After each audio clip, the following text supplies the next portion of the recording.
Bom dia a todos que nos acompanham na nossa meditação diária. Hoje nós vamos concluir a nossa reflexão sobre o cristão e a perseguição baseados em Mateus capítulo 5, verso 10. Ontem vimos algumas coisas do que não seja a sofrer a perseguição por causa da justiça, não é? Agora vamos para o que realmente é a compreensão desta bem-aventurança. O que significa esta bem-aventurança? Para ser justo, praticar a justiça significa, na realidade, ser como o Senhor Jesus Cristo. Portanto, os bem-aventurados, aqueles que são perseguidos porque são como Jesus. E há um detalhe: os que são como ele sempre sofrem perseguição. Para ilustrar um pouco melhor o que a Bíblia diz, precisamos nos lembrar daquilo que Jesus falou aos seus discípulos em João, no Evangelho de João, capítulo 15, em que ele diz o seguinte: Se o mundo vos odeia, sabei que primeiramente odiou a mim. Se fosseis do mundo, o mundo amaria o que era seu. Mas o mundo vos odeia porque não sois do mundo. Pelo contrário, eu vos escolhi do mundo. Lembrai-vos da palavra que eu vos disse: o servo não é maior que o seu senhor. Se perseguiram a mim, também vos perseguirão. Se obedeceram a minha palavra, obedecerão também a vossa. Não há condição alguma aqui. É uma afirmação absoluta. O apóstolo Paulo, escrevendo a Timóteo, afirmou categoricamente: na verdade, todos os que querem viver uma vida piedosa em Cristo Jesus sofrerão perseguições. Por isso, essa bem-aventurança é a mais forte de todas as bem-aventuranças que Jesus declarou. Você sofre uma perseguição assim? Este é o ensino. Mas vejamos como isso se coloca na prática. Por exemplo, Abel foi perseguido por seu irmão Caim. Moisés foi submetido a uma cruel perseguição. Davi foi perseguido por Saul. Elias foi terrivelmente perseguido por Jezabel, assim como Jeremias foi perseguido pela liderança de Judá.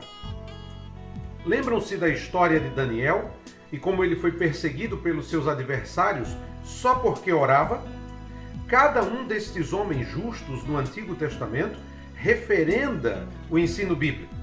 Foram perseguidos não porque possuíam um caráter difícil, nem por serem demasiadamente zelosos, mas simplesmente por serem justos. No Novo Testamento encontramos exatamente a mesma perspectiva. Pensem nos apóstolos e na perseguição que tiveram que suportar. Pergunto às vezes a mim mesmo: será que alguém sofreu mais do que o apóstolo Paulo? Apesar de sua amabilidade, gentileza, justiça e firmeza, sofreu muita perseguição. Leiam as descrições que ele faz de seus sofrimentos e você não ficará surpreso ao ler a afirmação que ele faz. Na verdade, todos os que querem viver uma vida piedosa em Cristo Jesus sofrerão perseguições. Ele a conheceu e sofreu. Entretanto, o maior exemplo foi o do próprio Senhor Jesus Cristo. Nele temos, em toda a sua perfeição absoluta, com toda a amabilidade e mansidão, ainda assim sofreu perseguição. Aquele que sofreu e que podia dizer: não esmagará a cana quebrada e não apagará o pavio que fumega até que faça triunfar a justiça. Ninguém foi mais gentil e amável que Jesus, mas veja o que aconteceu a ele e que o mundo fez. Olhe para a história da igreja e você verá que essa afirmação se cumpriu na vida de muitos. A vida de Estevão, apedrejado pelos judeus em Jerusalém; Tiago, filho de Zebedeu, um dos apóstolos, morto por ordem de Herodes Agripa I; Policarpo de Esmirna; Justino Mártir; Inácio de Antioquia, morto por leões no Coliseu; John Hus e tantos outros que deram a sua vida pela causa de Cristo. Leiam a história moderna e vocês vão observar a perseguição, o sofrimento dos líderes de avivamentos evangélicos no século XVIII. Muitos não sabem os sofrimentos que esses homens tiveram, mas citamos, por exemplo, Hudson Taylor, missionário na China, que viveu sob intensa e violenta perseguição, sendo ele uma comprovação dessa bem-aventurança. A pergunta que temos é: por que perseguem os justos? Quando lemos as Escrituras e a história da igreja, descobrimos que a perseguição não surge apenas do mundo. Algumas perseguições mais violentas ocorreram da própria igreja, das mãos de pessoas religiosas. Sim, pessoas que eram chamadas de cristãos, pelo menos nominalmente. Veja o exemplo de Cristo. Quem foram seus principais perseguidores? Os fariseus, os escribas, que eram os doutores da lei, os saduceus.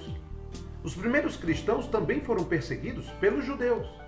Na Idade Média, a Igreja Católica Romana perseguiu duramente aqueles que tentavam viver a fé cristã em paz e criaram aí a Santa Inquisição.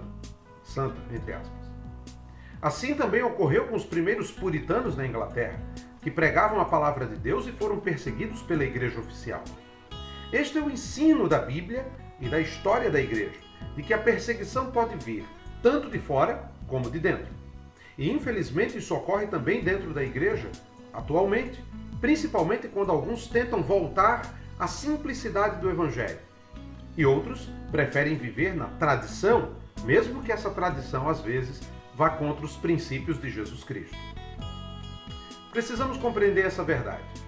O cristianismo formal é o maior inimigo da fé genuína. Mas também temos outra pergunta. Por que os justos são perseguidos assim? E acima de tudo, por que são perseguidos os justos e não os bons e nobres? A resposta é simples.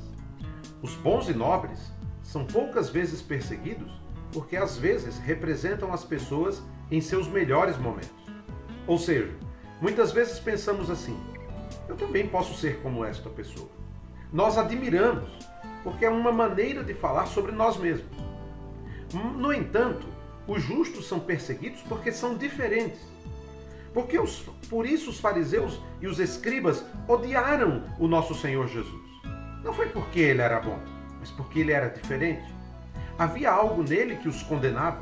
Sentiam que sua justiça os fazia ser pequenos, e isso os desagradava. O justo às vezes não diz nada, nem os condena com uma palavra. Mas por serem da forma que são, sua vida acaba condenando os outros, porque faz com que os outros se sintam infelizes, se sintam humilhados. E é por isso que muitas vezes as pessoas odeiam o justo, porque acaba sendo um choque, é muita luz no meio das trevas. As pessoas falam assim: eu creio que sou cristão, mas isso é um exagero, é ir longe demais. Essa foi a explicação para a perseguição a Daniel, e ele sofreu por ser justo. Ele não se exibia, ele era discreto em sua forma de manifestar suas opiniões. Entretanto, as pessoas diziam dele: esse homem nos condena com o que faz, e temos que fazê-lo cair. Esse sempre foi o problema, e também a explicação do que aconteceu com o Senhor Jesus. Os fariseus e os outros odiavam sua santidade, sua justiça, sua verdade absoluta. À luz de tudo isso, nós podemos tirar algumas conclusões importantes para compreender esse texto. Em primeiro lugar, nos diz muito acerca de nossas ideias a respeito da pessoa do Senhor Jesus Cristo. Se nosso conceito de Jesus é tal que o vejamos como alguém que os cristãos não devem admirar e aplaudir, então estamos equivocados. O efeito de Jesus Cristo sobre seus contemporâneos foi tal que muitos o apedrejaram e verdadeiramente odiaram e por fim o mataram, preferindo um assassino ao invés do Santo de Deus. Esse é o efeito que Jesus produz sempre no mundo. Mas há outras ideias acerca dele. Há pessoas mundanas que nos dizem que admiram Jesus Cristo, mas isso é porque nunca o viram. Se o tivessem visto, o odiariam, como os contemporâneos de Jesus o odiaram. Sabe por quê? Porque ele não muda. Tenhamos cuidado acerca das nossas ideias sobre Cristo, pois certamente o homem natural não admira e nem aplaude facilmente. E isso nos leva a uma segunda conclusão. Essa bem-aventurança põe à prova nossas ideias acerca do que significa ser cristão. O cristão é como seu Senhor.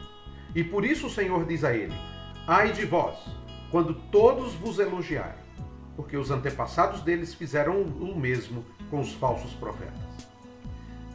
E contudo, não é essa a nossa ideia do que é um cristão perfeito? Que seja uma pessoa amável, popular, que nunca ofende os demais e facilmente compreendida? Mas se essa bem-aventurança é verdade, esse não é o verdadeiro cristão. Porque o cristão de verdade é alguém que nem todos elogiam. Não elogiaram o nosso Senhor e nunca elogiarão quem se pareça com ele. Ai de vocês, quando os homens falam bem de vocês.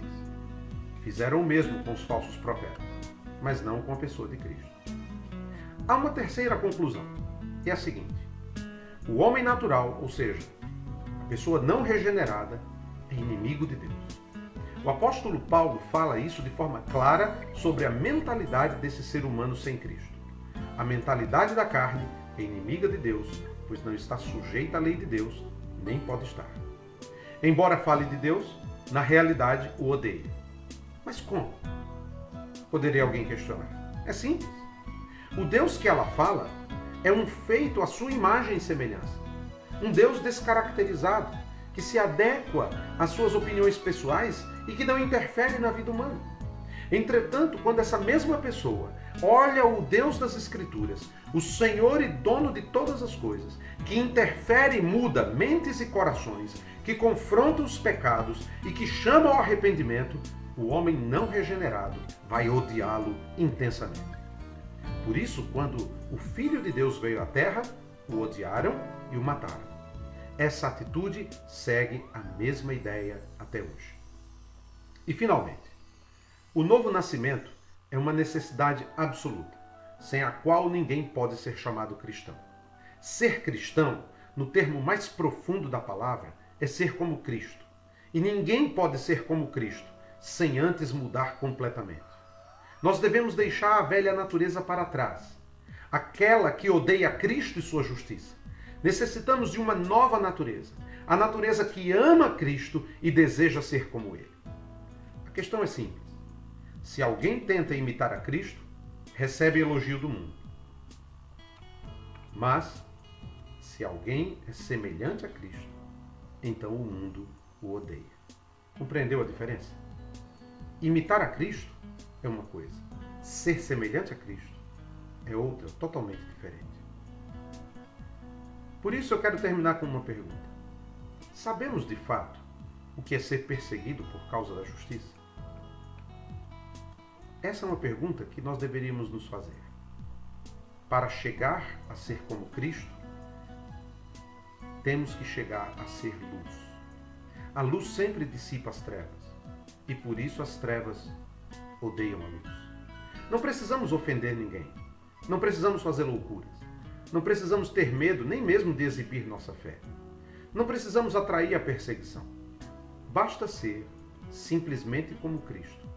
E tenha certeza, a perseguição será inevitável. Mas isso é glorioso, é motivo de grande alegria. O apóstolo Tiago disse: chamamos de felizes os que suportam aflições.